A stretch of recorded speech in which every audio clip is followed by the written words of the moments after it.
ខ្ញុំដើរតាមផ្លូវដែលយើងធ្លាប់ដើរតែថ្ងៃនេះនៅសល់តែអនុស្សាវរីយ៍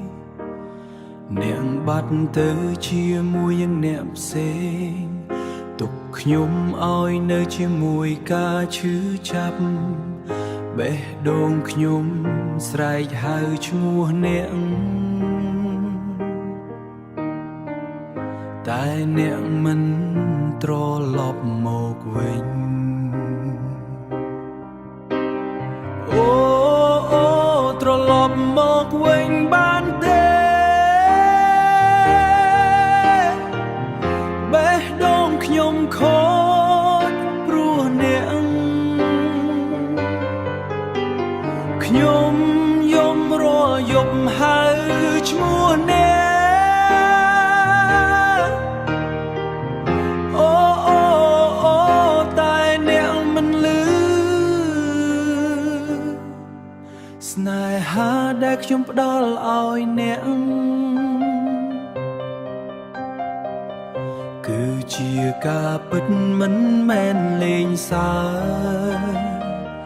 តែសម្រាប់អ្នកវាដូចល្បែងដែលអាចបោះចោលពេលណាក៏បានហេតុអ្វី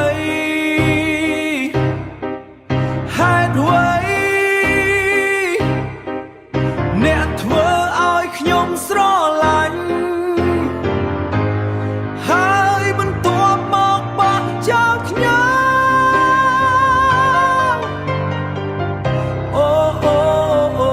ខ្ញុំឈឺចាប់ណាស់បេះដូងខ្ញុំកំពុងស្រែករកអ្នកទឹកភ្នែកខ្ញុំហូរមិនឈប់